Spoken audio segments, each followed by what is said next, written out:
Thank you today, HealthTree people, for organizing this wonderful event and inviting me to give a talk, and all the patients who are here, and the people who are giving one of the weekends, to be here to listen to us.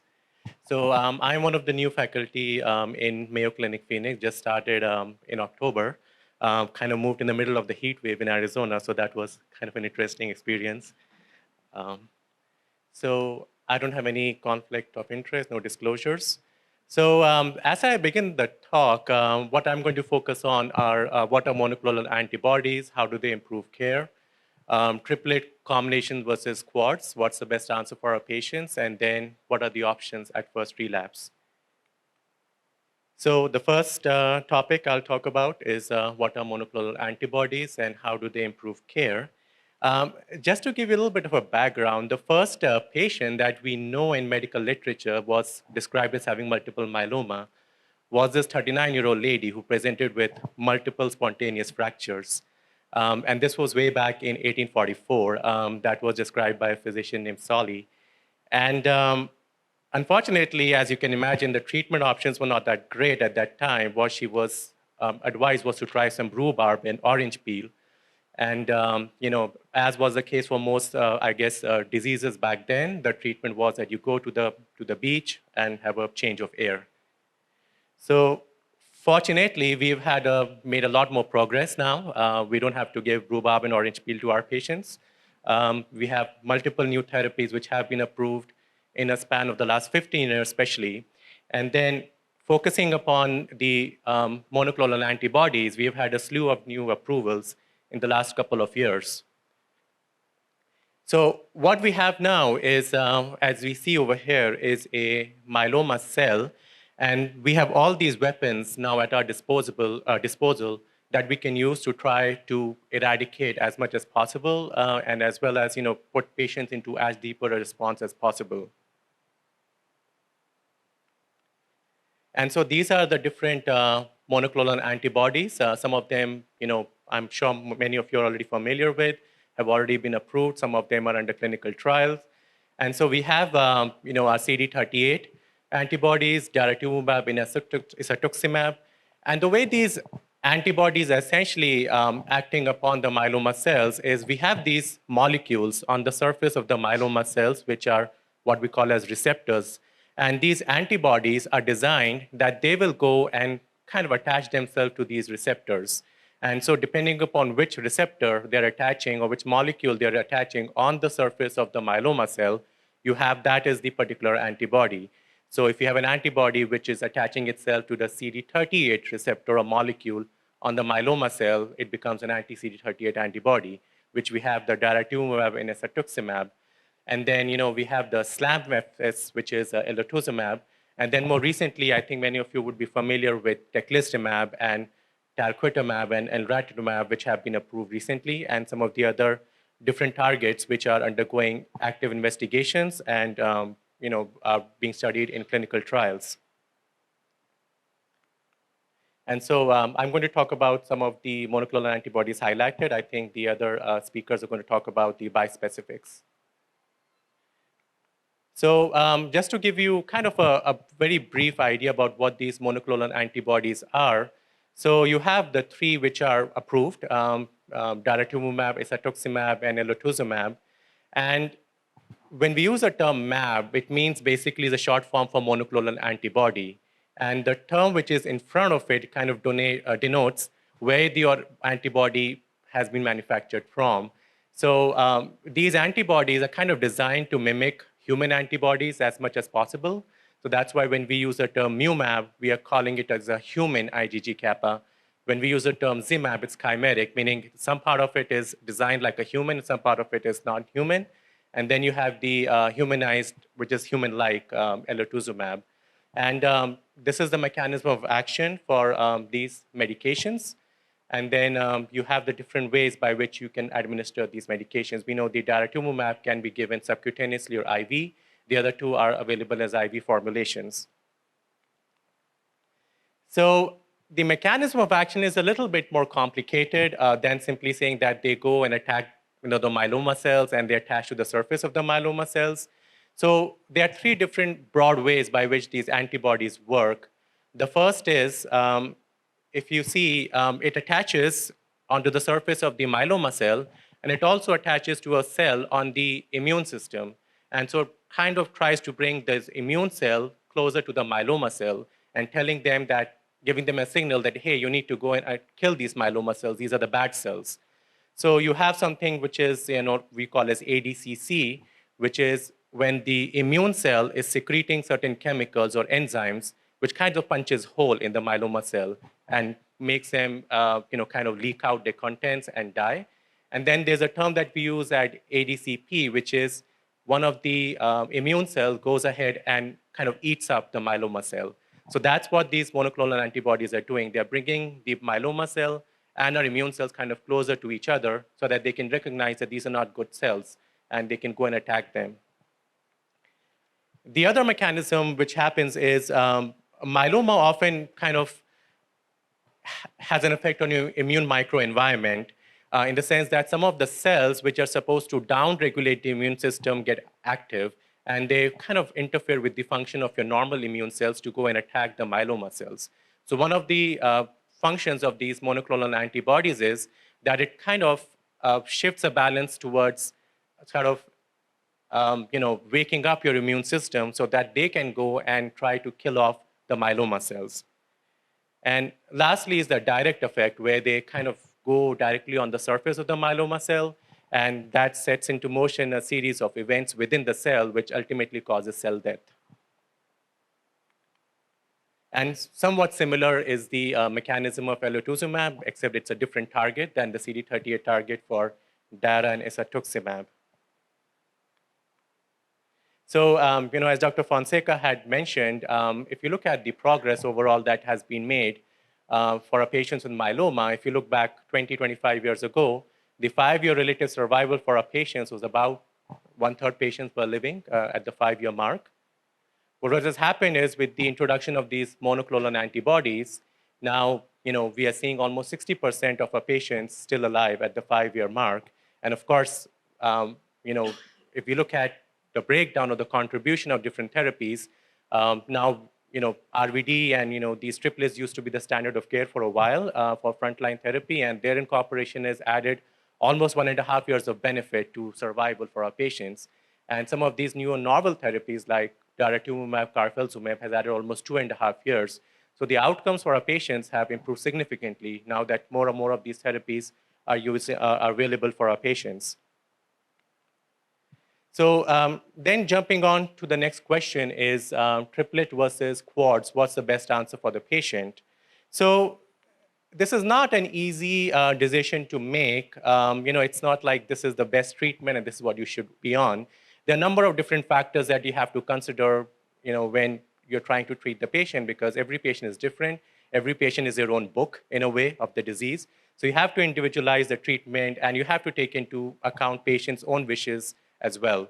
So, one of the first questions we ask about, myeloma for frontline treatment, the first thing is whether patients are transplant eligible versus ineligible.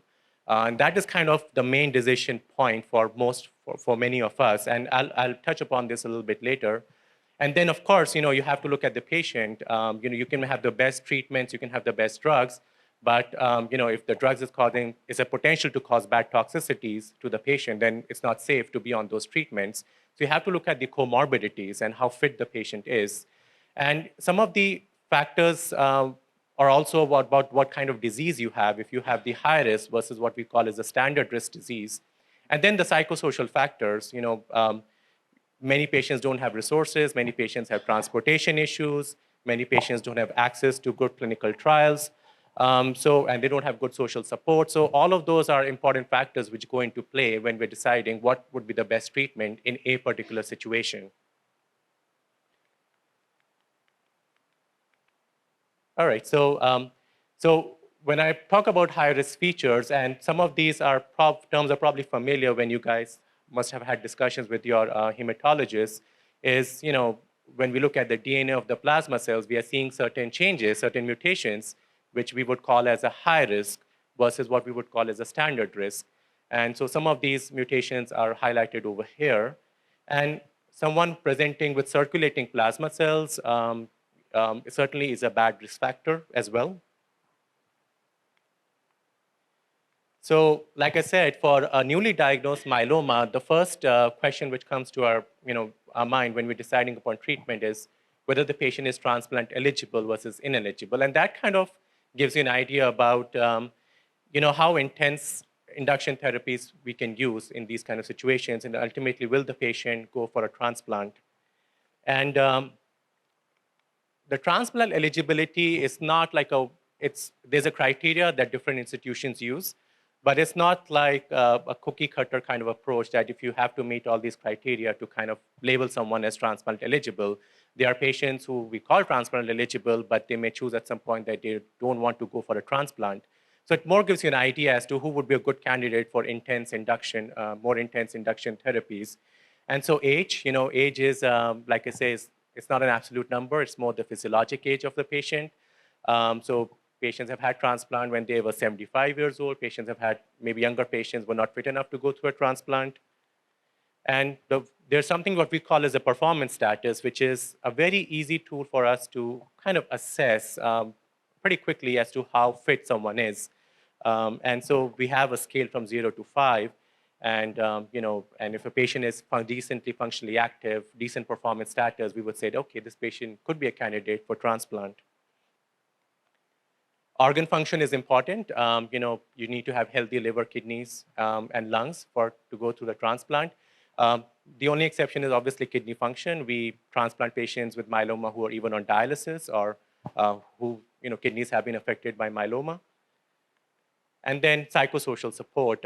We all know that, I'm sure some of you have gone through transplant, and so it's an entire process where patients are explained that they have to stay within a certain distance of the hospital, they have to have a caregiver present if the transplant is being done as an outpatient. So all of those are important factors which come into play. So for the longest period of time, the triplet induction were kind of established as the standard of care for our transplant eligible patients. And this is based upon very robust data that we have over here with high response rates. And the determination study, the one in the middle, was the one which looked at giving RVD upfront, doing a transplant, consolidation, and followed by our Revlimid maintenance till the time of progression. And that's kind of mimics the most common practice that we have seen for the last couple of years. And so you saw that patients had a high MRD negative rates, high CR rates, and a PFS for all comers was pretty good, almost up to like 7 years.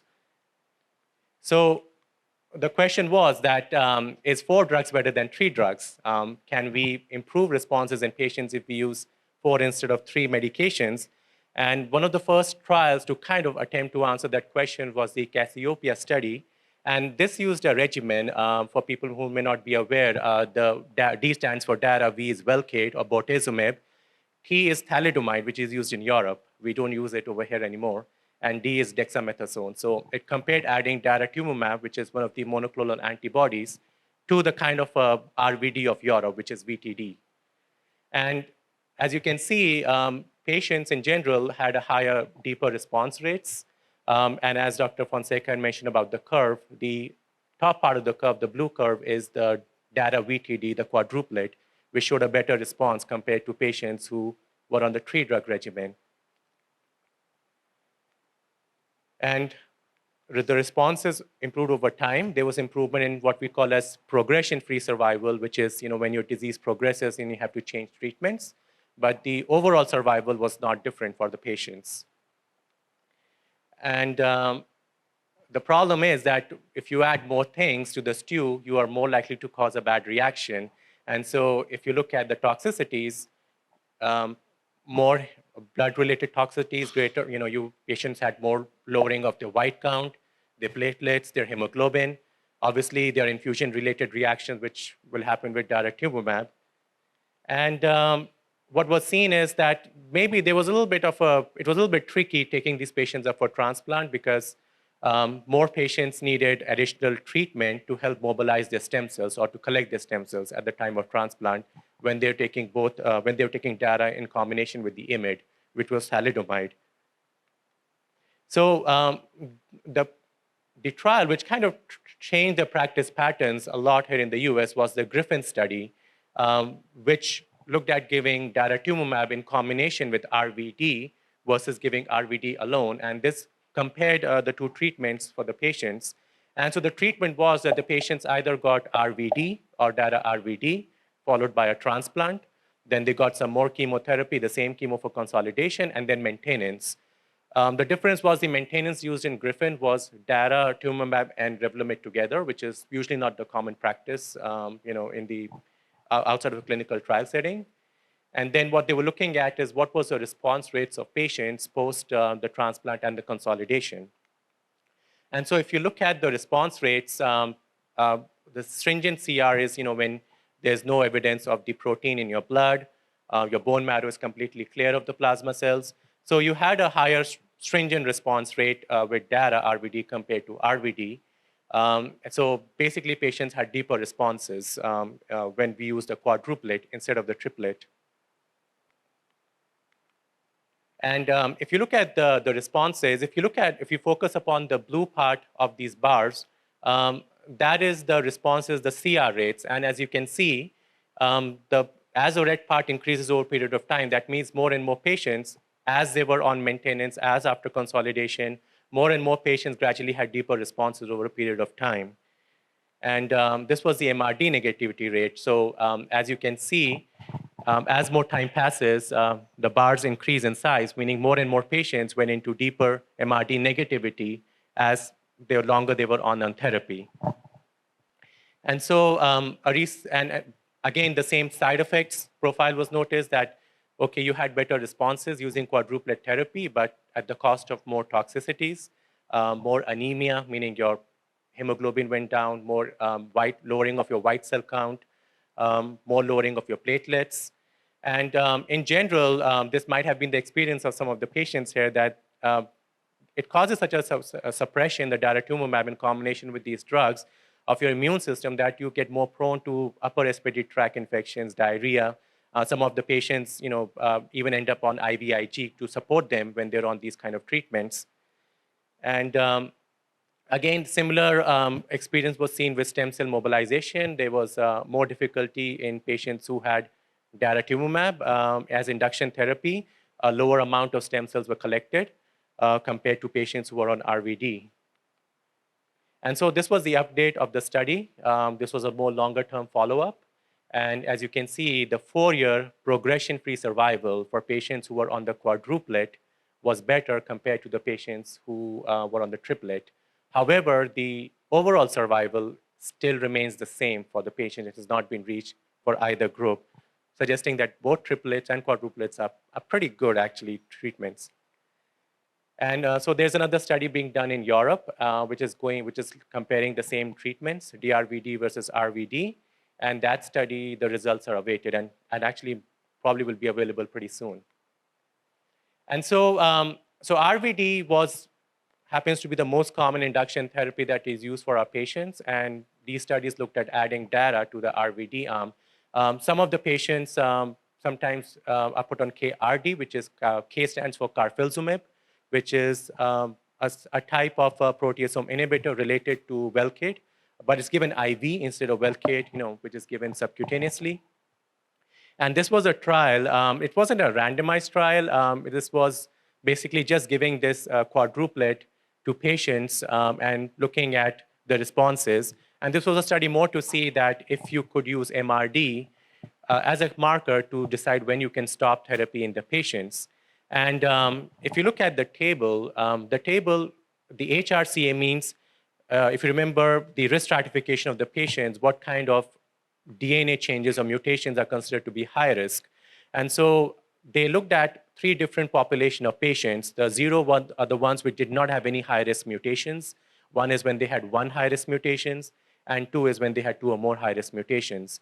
So as you look at the responses, pretty good MRD negative response with all 3 risk group patients. Even the high risk patient had a pretty good MRD negative response of almost 80%.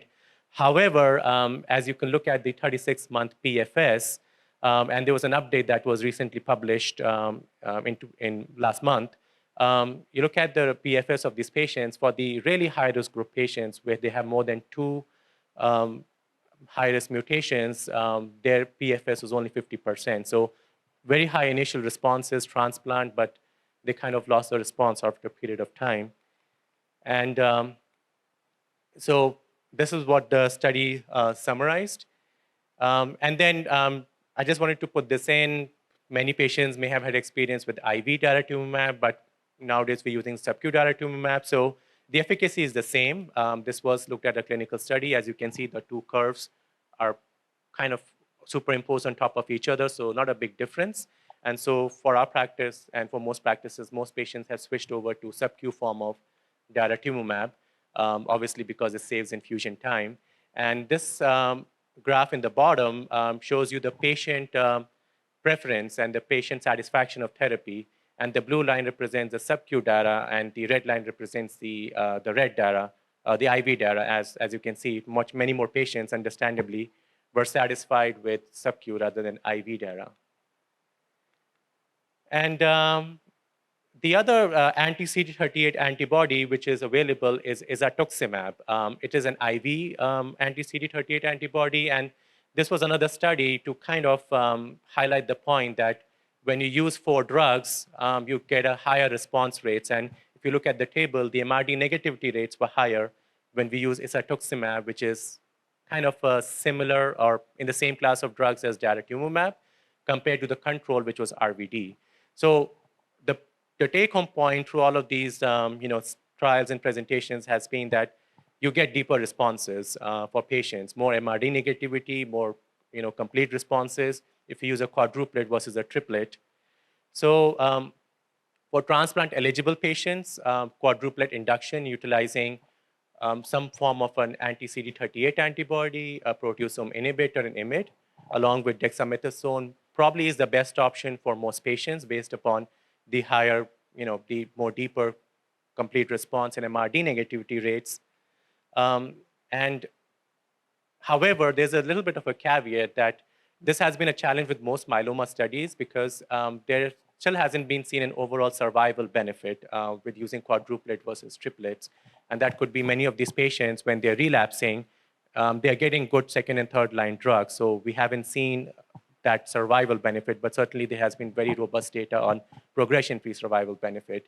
And certainly, with higher risk, high reward strategy, you can end up with more toxicity, greater hematologic toxicities like anemia, thrombocytopenia with daratumumab. And some of the things that, unique side effects that's important to remember for anti-CD38 antibodies is increases your risk of shingles. It can affect your blood group typing for transfusion. So I'm sure all of you who have been on these medications have always had their blood typed before they end up on these treatments. And one of the things that sometimes we see as a question when patients come from outside is, doctor, my disease hasn't gone away. I still see this IgG kappa on my blood tests, and I've been on therapy for so long, and it's a small amount of IgG kappa, so I'm not in complete response.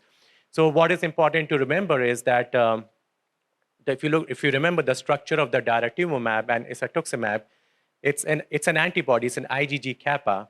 So it is going to show up many times in your immunofixation and some of your blood tests. So it's important to remember that if you're seeing this antibody in your blood, doesn't mean that you're not in remission.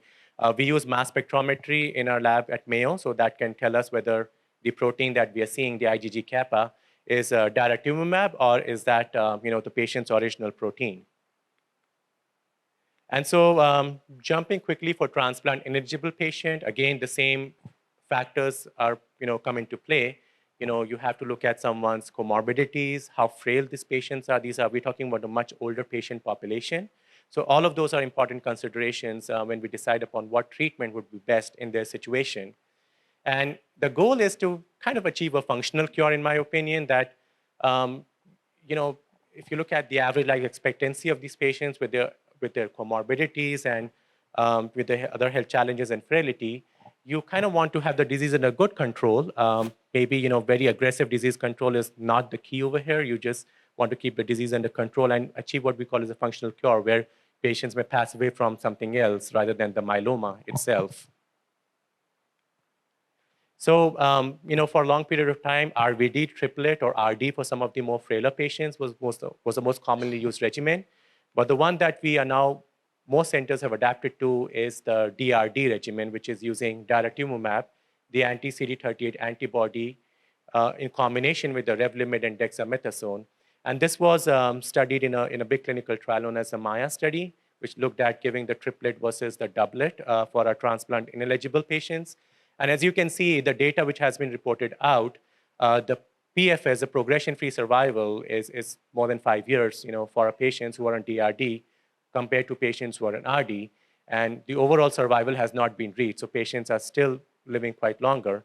And if you look at the 5-year overall survival, significantly better with DRD compared to RD for a patient. So this is I would say, kind of when you decide upon patients versus risk versus benefit discussion. So it's a moderately intensive therapy with, I would say, a favorable risk profile. So given the fact that so many of our patients are doing so well on this regimen, so this is kind of, I would say, maybe the standard of care right now for our transplant ineligible patient. So the question comes is, we have seen quadruplets being used for our transplant eligible patients. What about the transplant ineligible patients? Is a quadruplet 4 drugs better than 3 drugs? And so there was a study, this was looking at BMP, which is MS melphalan, very old-fashioned drugs, which I have never used personally. Excuse me.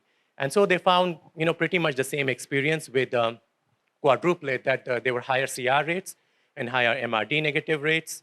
Again, we have a more frailer patient population for the transplant ineligible patients. So you had more toxicity, more risk of infections if you use 4 drugs instead of 3.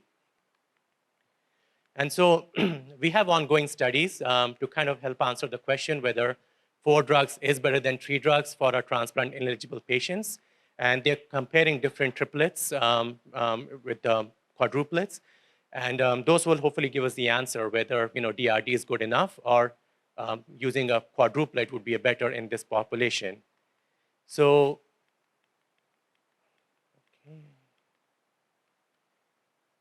So what I would summarize for our transplant ineligible patients is that triplet is still the standard of care, and quadruplet will be based upon these clinical studies. But even for some of the very frail patients, even RD using a doublet would be a pretty reasonable option. And finally, I'm going to talk about what happens at first relapse. So again, the decisions which go into play when you're deciding about what treatment is best to use when patient relapses, the prior history is very important. What treatment patient has been on already, what has been the duration and the depth of response, with those treatments. Again, comorbidities and toxicities of the drugs, certain high-risk features. If patient is progressing within like 2 years of their primary therapy, that kind of gives us a sign that they have a little bit of a high-risk disease. And then if they acquire certain more mutations, that will also give like deletion 17p. That gives you an idea that this patient has a cancer, myeloma, which is behaving very aggressively. And then again, the same thing about psychosocial factors, what kind of social support they have, what are the access, if they have any access to clinical trials, which are usually, we usually don't have enough clinical trials for our older patients, but even then, if you're living in the community, driving, coming 2 hours to Mayo or to other bigger tertiary center may not be an option in your case. So these are the different classes of drugs which we use at Relapse. And basically, I didn't want to confuse the audience with too much information about, what regimens are there. There's like hundreds of different, permutations and combinations which can be used. But essentially what I wanted to focus upon is if you look at each of these drugs, they were comparing a triplet at Relapse versus a doublet, which is using 3 drugs versus 2 drugs at Relapse. One of those drugs was always dexamethasone, basically. So you find the responses are always better using a triplet versus a doublet for most of the patients.